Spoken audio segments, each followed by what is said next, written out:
Alright, Ronan MMA, welcome back to the channel. Now, UFC 298 just wrapped up last night, and I want to recap that event in its entirety. We will start with the first fight of the night, work our way up as usual. I try to go through some of the earlier fights a little bit faster, so I can spend more time on the main event, the co-main event, and things like that. So let us get started right away with the first fight of the night, which was Andrea Lee versus Miranda Maverick. Now, this was a decent performance from Miranda Maverick. She looked to have improved her striking a little bit. She was able to implement her takedowns. Now, she wasn't able to do a whole lot on the ground, if I'm being honest. She didn't do a whole lot of damage. This wasn't the most exciting fight, and she did find herself in a little bit of trouble late in the third, but she was able to power through it, not get submitted in that triangle at the end of round number 3. But as I said, looked to improve her striking a little bit, had some success on the feet against the taller, longer Andrea Lee. So good performance overall by Miranda Maverick. Now moving up the card to ELLIOT versus Val Woodburn. Okay, Val Woodburn, dude, he's not UFC material, in my opinion, and I'm not trying to be rude or disparaging or anything like that, but they brought him in to get beat up by Bo Nickel, okay? And now, of course, he had that one big moment in the first round where he almost actually got ELLIOT out of there after eating a head kick like his name's Yoel Romero, okay? How many times have we seen Yoel Romero eat head kicks and just walk through them? We saw it against Paulo Costa. We saw it against Robert Whittaker. Val Woodburn ate that very similarly to the way that Yoel Romero would eat a head kick, but after that, ELLIOT just completely took over that fight and dominated basically from start to finish. And you could really tell the difference in technique when they were in the clinch and some of the grappling scenarios. You would see ELLIOT immediately attacking the hands, digging for position, underhooks and what have you with technique, very sly with it and all of that good stuff. Whereas Val Woodburn, you could tell, kind of relies on his strength to get him through some of these situations, and it wasn't working because ELLIOT was using proper technique time and time again. Do you know what I mean? So great performance by ELLIOT, who made his debut in the UFC. But again, Val Woodburn, dude, he's never fought at 170 pounds. He looked decent here, right? But he did still gas. Of course, he's a big muscled up guy, and they brought him in to get beat up by Bo Nickel. Do you know what I mean? This guy is, I don't know, it's going to be tricky for him moving forward because this isn't now some hot young prospect like Bo Nickel, who has a ton of hype on him. This is a guy that just got here and was making his UFC debut. Now, to be fair, ELLIOT was a pretty massive favorite, and it kind of speaks to the power of Bo Nickel, if I'm being honest, because Val Woodburn had a much smaller weight cut, or a much smaller weight cut against Bo Nickel and got starched. Do you know what I mean? So, good performance by ELLIOT. Val Woodburn, going to be tricky for him moving forward. Now, moving up the card to Josh Quinlan versus Danny Barlow. This was a fun fight, man. Danny Barlow, Memphis Tan, Danny Barlow, sounds like he's straight out of 3-6 Mafia, okay? In his post-fight interview, straight out of 3-6 Mafia, this guy is. Now, this was a very fun fight. Both guys had some moments. Josh Quinlan was landing some heavy shots. Danny Barlow was kind of picking him apart at range with less powerful shots, but then as the fight progressed, Danny Barlow definitely started to take over, was landing. He was getting the better of the exchanges pretty much the entire fight. Josh Quinlan was having a bit of trouble getting inside and landing his big shots due to the reach advantage on Danny Barlow's side there. And then in that third round, Josh Quinlan was trying to move forward and make something happen, walked onto a massive left hand, and then Danny Barlow closed the show. And his post-fight interview, dude, simply because of the accent, I enjoyed pretty thoroughly. All right, now moving up the card to Zhang Mingyang versus Brenson Ribiero. Now, I said going into this one that this is one of the most evenly matched fights on this card. Both these guys could potentially get knocked out. They had both been knocked out in the past. They both knock out a lot of guys, and that's basically exactly what we got for as long as it lasted. They both hurt each other on multiple occasions. Either one of them honestly could have dropped at any point in time, but they didn't. Zhang Mingyang came out better and landed a massive left hook, if I'm not mistaken, and just completely slept Brenson Ribiero, who, as I said, he had been knocked out in the past, but to be fair, Zhang Mingyang had been knocked out, I think, 3 times leading up to this fight. So, crazy fight, crazy fun fight, if I'm being honest, and yeah, could have potentially gone either way. Either one of these guys could have gotten slept. Ribiero was trying to keep him on the end of his shots and things like that. He was throwing a lot of straight punches and extending it with the shoulder, trying to keep Zhang Mingyang on the outside, and then when they got inside the pocket is where he found himself in trouble, which is eventually how he ended up getting knocked out. So good performance by Zhang Mingyang and showing some toughness in there because he did get bloodied up a little bit as well. Now moving up the card to Randy Nakamura versus Carlos Vera. All right, dude. I'm going to be honest. I picked Randy Nakamura to get this one done because Carlos Vera is in his late 30s. He was making his UFC debut after losing to Brad Katona if I'm not mistaken, on Tough. It was an exhibition bout, but regardless, right? That was his last fight. So I don't quite know how he was able to get a UFC contract. And I thought that Rinya Nakamura should have been able to basically run through this guy, especially when you see the odds at minus 13 fucking 50. Do you know what I mean? This guy was absolutely supposed to, by all accounts, run through Carlos Vera. And I guess technically he did just that, but not in the most impressive fashion, I'll be honest. Now, Rinya Nakamura likes to use a lot of grappling, takedowns, and things like that. He's very top-heavy game. And Carlos Vera, obviously very tricky off of his back with the leg entanglements and what have you, or he's coached by Ryan Hall, but I wasn't overly impressed by Rinya Nakamura watching this fight. Like, I just wasn't. I feel like he should have been able to dominate this fight a lot more, and I feel like at this level, when you're a minus 1350, you should have a plan B. If you're not able to have all that much success on the ground, you know what I mean? I feel as though you should be able to stand up, because if you were able to stand up and do work on the feet, I don't know what Carlos Vera would have had to offer him. Do you know what I mean? So it was just kind of odd that he was willing to exchange in the one area that Carlos Vera could have potentially actually got the job done. Now, there wasn't really a moment where Rinya Nakamura was in a whole lot of danger, so he did show a lot of good defense in terms of defending the leg entanglements and things like that, but I feel like, again, a minus 1350, I feel like should be fucking running through these guys. Guys in his late 30s, making his debut after a loss to Brad fucking Katona. Do you know what I mean? And Rinya Nakamura takes him to a pretty boring decision. Now, obviously, he didn't lose a single round, but there was just moments in that fight where I was like, man, if you could just stand up, I would imagine you could do work on this boy, but I don't know that Rinya Nakamura's striking is all that good. Now, moving up the card, to Marcos Rogerio de Lima versus Junior TAFA. This was a weird one, dude. Every single Instagram post I've read about this, I have no fucking idea why the other TAFA, I can't remember his name off the top of my head. It's early in the morning. Sorry, boys. But why did Junior TAFA stand in for his brother? Do you know what I mean? What went on there? I'm assuming it had to be an injury, but every single Instagram post that I read about it was just saying Junior TAFA steps in for his brother on a day's notice. Do you know what I mean? Junior TAFA had no training camp whatsoever, and as a glory kickboxer, you think would be able to address a calf kick. Do you know what I mean? As a glory kickboxer in the past, you think you would be able to switch stances after the first calf kick nearly puts you down, but that wasn't the case. In the second round, he tried to switch stances very briefly, but you could tell that he was very uncomfortable in that stance, went back to orthodox right away. Marcos Rogerio de Lima attacked with another calf kick in the beginning of round 2 and sat him down, and Junior TAFA could not get back up after that. Now, to be fair, dude, I want to give credit to Junior TAFA, because had he not stepped in on a day's notice for his brother, Marcos Rogerio de Lima would not have collected a paycheck. Do you know what I mean? And that was just, that's bullshit. You're going to pull out on a day's fucking notice. What are we talking about here? So good on Junior TAFA for taking that fight, collecting half of a paycheck himself, and giving the opportunity to Marcos Rogerio de Lima to collect his after a massive training camp, and then having his opponent pull out on a day's notice. But man, he did not look great in some of those exchanges. And even after that first calf kick, Marcos Rogerio de Lima was doing work when Junior TAFA had his back up against the fence with the hands. And you'd think, you know, even the commentator said it at the very beginning, Junior TAFA has definitely, or should definitely have, a striking advantage in this fight, but not the case apparently, especially not on no camp and on 1 day's notice. So anyways, dude, weird one there. But moving up the card to Amanda Lemos versus Mackenzie Dern. Okay, I kind of spoke about this in my picks video. Mackenzie Dern is just too confident on the feet when she doesn't really have a right to be. She gets hit a fuck ton, okay? And against a girl like Amanda Lemos, that's just not ideal. Like, she almost got finished in that second round there. She only attempted, I think, 1 or 2 takedowns. Now, one of them she ended up getting. The other one, Lemos ended up reversing her, which I thought was a really strange approach from Amanda Lemos. This was a very close fight, I'll be honest, and it seemed like there were some people out there that thought Mackenzie Dern should have gotten the nod based on, you know, some of the ground exchanges, and I think round 1 and rounds 3.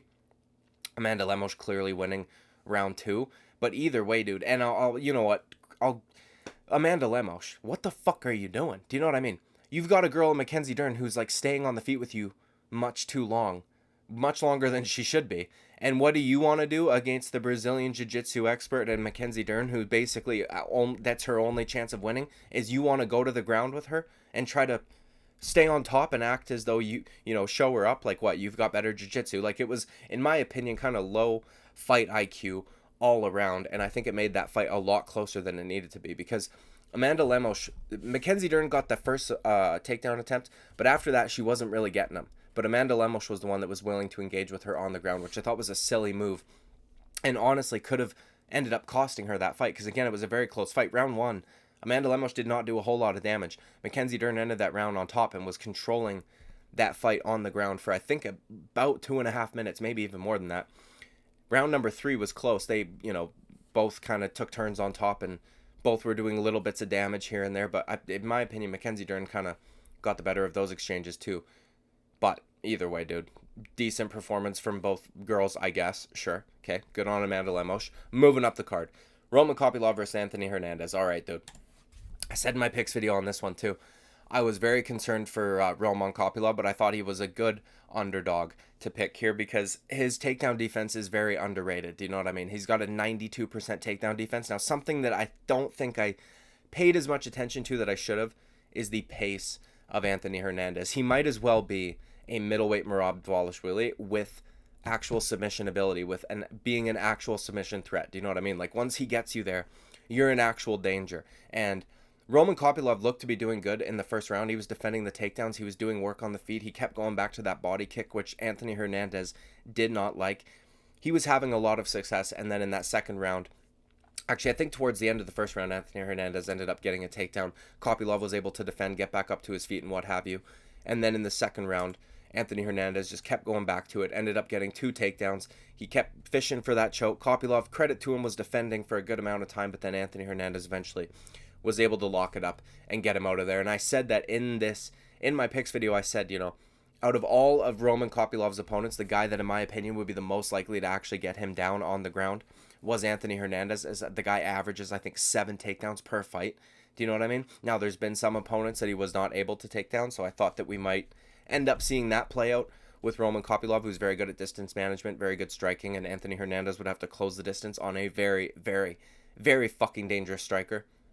And, he did have moments where he was getting beat up a little bit, but credit to him for fucking powering through it nonstop and eventually finding the submission. So, good on Anthony Hernandez. Dude, the guy is very underrated, and I said that in my picks video also, and I think it's large part due to his inactivity. It would be nice to see him have a consistent schedule where we see him, every 3 months or so, but he's had some pretty long layoffs in between some of his fights. I think he had, before this fight, 4 fights in 3 years or something like that, and he's not that old. Do you know what I mean? So it's just weird to see, but credit to Anthony Hernandez, good performance, and Roman Kopylov, he'll still be a fun dude moving forward anyways. So moving up the card, Merab Dvalishvili versus Henry Cejudo. Now, I thought Henry Cejudo might be able to out-scramble Merab Dvalishvili in this one, and for the first round, he kind of did, I think. Do you know what I mean? He was able to take the back multiple times and what have you, was having success on the feet with some knees and shit like that. And again, in the scrambles, he was able to out-scramble Merab, ended up taking the back a few times, doing work on the ground and what have you. He was able to get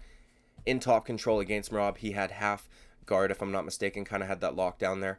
But then Merab's pace just kind of took over, dude. And then you see in rounds 2, Henry Cejudo lands 9 total strikes. Do you know what I mean? Whereas Merab started getting the takedowns finally, which is crazy.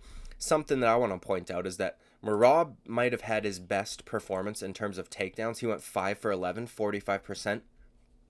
His average is like 30 something, 30% for takedowns. And he did that, had his best night in terms of takedowns against Henry fucking Cejudo, a gold medal Olympian in wrestling. Do you know what I mean? So, good performance by Merab. I'll give it to him. Do you know what I mean?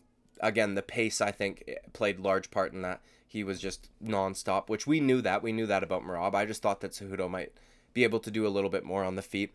Merab, something that I noticed from him is that he's implementing that front kick a lot, especially, well, against Henry Cejudo at the very least, right? Which we see a lot of it from, a lot of that from Aljo, so it makes sense. But Merab Dvalishvili had a more impressive performance against Henry Cejudo than Aljamain Sterling did. Do you know what I mean? So, as much as I maybe don't like Merab's fighting style, although this fight was pretty exciting, I'll be honest. I mean, round 3, guy landed 76 strikes. Do you know what I mean? To Henry Cejudo's 9. That very well could have been a 10-8 round. Like, he did work. Now, only 24 of those were significant, so it's like little pop shots and stuff on the ground, but goddamn, dude. Considering he had a pretty tough first round where he was getting out scrambled and shit like that, I think it's pretty impressive that he was able to, in rounds 2 and rounds 3, just keep the pace, keep it coming, and started getting some pretty big takedowns on Henry Cejudo. I mean, dude had him on his shoulder like a fucking fireman and went and dumped his ass across the cage, walked him from one side of the cage to the next and dumped his ass, which is just something that we don't typically see people do to Henry Cejudo, even though he is 37 years old. You know what I mean? Like, Aljamain Sterling struggled to get Cejudo down on multiple occasions.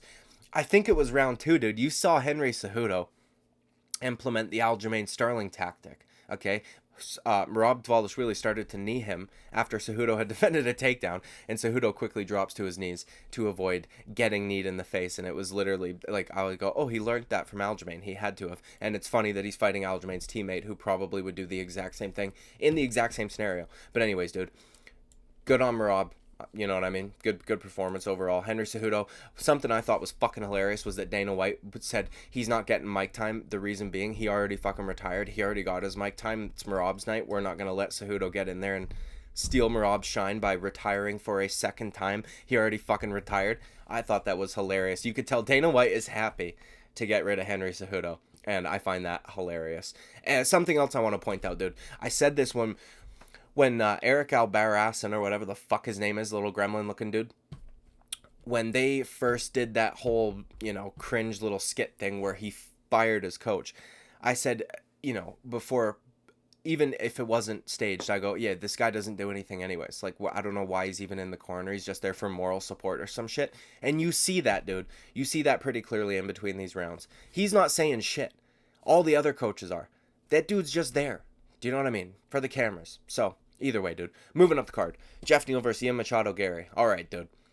This was a close fight, and honestly, I would want to go back and watch it and try my best to keep bias out of it, and I was trying to do so as I was watching the fight the first time around anyways.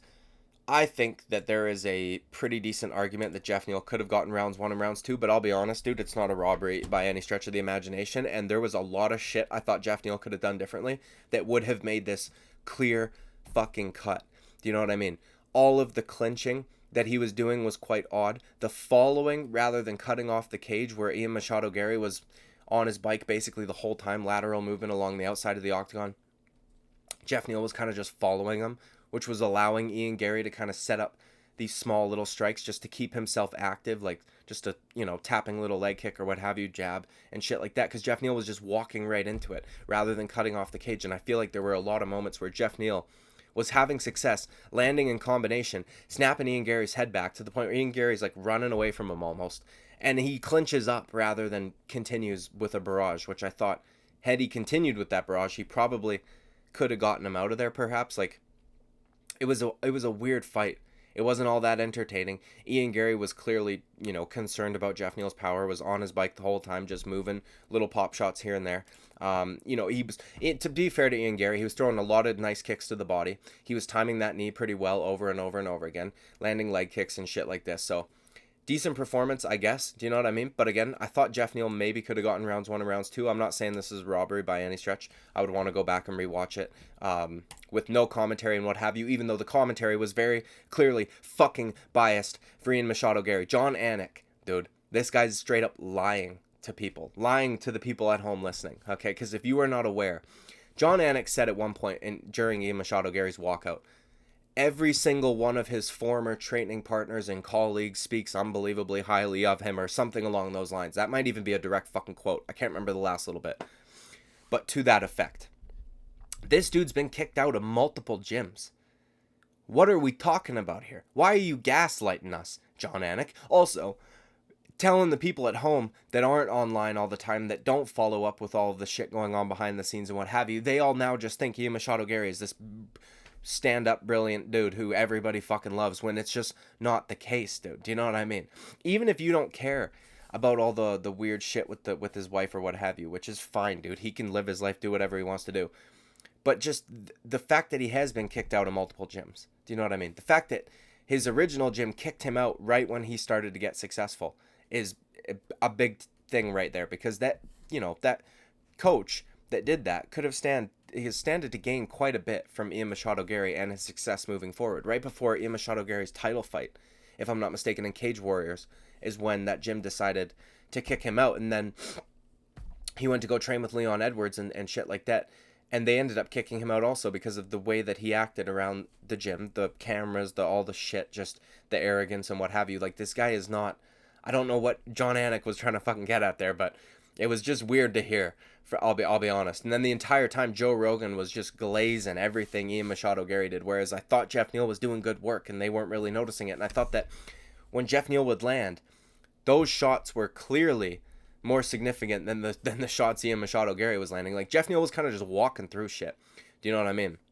Whereas Jeff Neal was, bloodied up Machado's face. As I said, when he would start to land in combination, Ian Machado's head would get bounced back. He would try to maybe, run away or what have you. But again, close fight. John Anik saying 30-27 Ian Gary, and then we see one of those scorecards. A little odd to me. I don't know that. I think you would have to score at least one of the first 2 rounds in favor of Jeff Neal. But as I said, dude, not a robbery. Good on Ian Machado Gary. Jeff Neal is a tough opponent, but I'll tell you what, dude.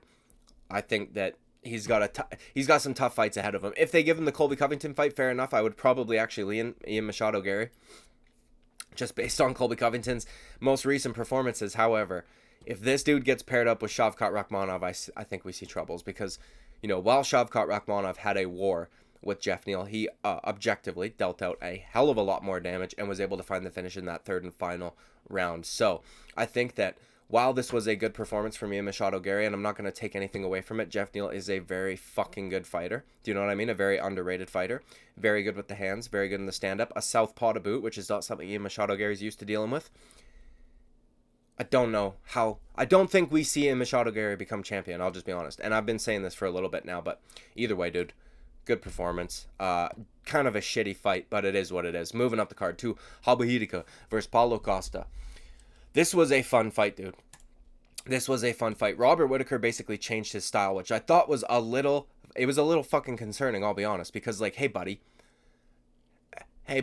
you've kind of got chin issues a little bit. Do you know what I mean? You get touched and you get fucking stanky leg almost damn near every time you get hit cleanly. And instead of you hopping on your feet, bouncing in and out, he was a lot more flat-footed, was a lot more willing to exchange with the hands rather than throwing kicks from the outside. Now, he did land a fuck ton of calf kicks, but I thought that he was staying in the pocket longer than he usually does in other fights, and it was concerning to me at moments. And credit to Paulo Costa, who has had massive layoffs. Last performance against Luke Rockhold was not all that great, and was able to go out there and be pretty goddamn competitive with HERNANDEZ. He landed a lot of good shots, and, Robert Whittaker's face was bloodied up. A lot of that just was coming from the nose. That fucking wheel kick at the end of round 1 was unbelievable. Unbelievable, and it went right over the hand of Robert Whittaker. Unbelievable, but, dude, fun fight, very fun fight. Robert Whittaker, something I noticed, he threw the 1-2 head kick a single time, and it caught Paulo with the toes. And I thought that when we're in the 3rd round now, Paulo Costa's clearly tired, or more tired than Rob anyways, and starting to kind of slow down, less explosive. Hands are maybe dropping a little bit. I thought it might have been something that he went back to, because it's an attack that allows him to be more at range, so he's not less likely to get countered, and maybe he could land it, maybe he could get it a little bit closer this time around, since it was so close the first time he threw it back when Paulo Costa was still fresh. But he never went back to it. Again, he was landing a lot with the hands. You could tell he was trying to put more steam on his shots. He was grunting and shit like that. And he did land some good shots. Credit Paulo Costa, we already knew this. Dude's got a fucking chin on him, which is unbelievable how this works, okay? You see Paulo Costa walk through shots from Yoel Romero. Massive shots, you know what I mean? Both of them took massive shots in that fight, but he ate massive shots from Yoel Romero, okay? He ate massive shots last night from Robert Whittaker. A ton of them. Do you know what I mean? But Israel Adesanya clips him on the side of the head, and he falls down and gets sodomized. Do you know what I mean? It's just weird, okay? It's weird. But either way, dude, good performance by Robert Whittaker. Good bounce-back victory. Again, a little bit of a change in his style, which I think could be concerning moving forward, because I think guys like Sean Strickland would probably mush his face with the jab the way that Paulo Costa was doing, which is something that we haven't really seen Paulo Costa do a whole lot of. Dude, that was a nice jab from Paulo Costa that I feel like is a new addition to his game. But guys at the top of the division past Paulo Costa, DDP, Sean Strickland and guys like that, I feel like if they just stick to a jab, they should be able to probably just, butcher Whittaker's face a little bit. He seems to be a little susceptible to those jabs. And both Sean Strickland and DDP have a good style to deal with the blitz of WHITTAKER. But good performance from both dudes. Fun fight. And a good bounce back victory from Robert Whittaker. Moving up the card, dude. Holy fucking shit, ELLIOT TOPURIA. Jesus Christ. Bro starched him bad. Bad. Really bad, okay? Like, Islam Makhachev's head kick didn't even put Volk out totally. That punch slept him. He slumped over damn near immediately. And what's crazy too is that he stayed disciplined, man. ELLIOT TOPURIA was having troubles with Volkanovski. In my picks video, I said that Volk's lead leg is going to be very important. He's going to have a very kick-heavy approach. He's going to be throwing inside leg kicks with the lead leg, which he's very good at. He's going to be throwing switch kicks to the head with the lead leg, which he did multiple times, and it seemed to be getting closer every time he threw it. Topuria was getting his hand up there, but, you know, later on in the first round, in the second round also, Topuria's hand started to drop a little bit. I thought Volk was potentially going to set up that lead leg head kick, once again, the lead leg switch kick there. But Topuria, dude, extended combination and lands just... all he needed was that one, dude, that right hook, and he fucking slept him. Now, he landed the left hook follow-up as Volk was landing, but it was honestly not needed. Do you know what I mean? Before Volk could even hit the ground. He was clearly fucking unconscious. But, you know, in that first round, Volk outstruck him pretty significantly. ELLIOT TOPURIA's face looked like it had been beaten up. Do you know what I mean? Whereas Volk's didn't. But what matters is that Topuria put his shot right on Volk's fucking chin, put him out cold, and that's a wrap, dude. And like I said, dude, in my video, on the day of weigh-ins, I said ELLIOT TOPURIA has burned the boats, okay? There's no fucking turning back. He must win this fight, and he's got nobody in there to help him do it. And he did it, dude. It worked for him. He put himself in the most, like, pressure-filled situation of all time, and maybe he's just one of those guys that performs well when the pressure is at its highest. And holy shit, dude. Holy shit. He burned the boats. He came, he saw, and he fucking conquered. And ELLIOT TOPURIA is the featherweight champion of the world. And I'll be honest, dude. I'll be honest. I understand people kind of claim, like, wanting an instant rematch from Volkanovski, especially considering he was having a lot of success in that fight. He's still, on the numbers, outstruck ELLIOT TOPURIA pretty significantly. I don't know that I want to see that right away. Volk's been knocked out twice in a row now. Okay. He also lost to Islam Makhachev right before that. Let's just take a look at Volk's last record. And this is why, you know, this is one of the reasons why I don't think that a guy like Israel Adesanya should be getting another title shot against Dricus du Plessis, because in his last 7, he's 4-3. Do you know what I mean? That's not that's not the type of record where you're giving a guy another title shot. And if we go look at Volk's record, you know, I know we're taking away just a small chunk of it, but in his last 4, he's 1-3. Okay? And he got finished in 2 of those, in his last 2. You know what I mean? And that one last night was bad. That was fucking bad. Islam Makhachev's head kick didn't knock him out. There was a TKO. Do you know what I mean? Except towards the end when Islam was landing all those follow-up shots, Volk went out for a second, but Topuria fucking slumped him, dude, with one right hand. That dude can crack like nobody's fucking business. And credit to him too. There's probably gonna be people out there that said, oh, it was one lucky punch. All he needed was to land one lucky punch. Volk made a mistake and he got caught and what have you. ELLIOT TOPURIA made the adjustment of throwing an extended combination, because he was having trouble hitting Volk cleanly, especially to the head. He extended the combination, cracked him, and got him out of there. Great performance by ELLIOT TOPURIA. Anyways, dude, that's the end of this video. Like and subscribe. I would greatly appreciate it. I will see you at the next video. Bye-bye.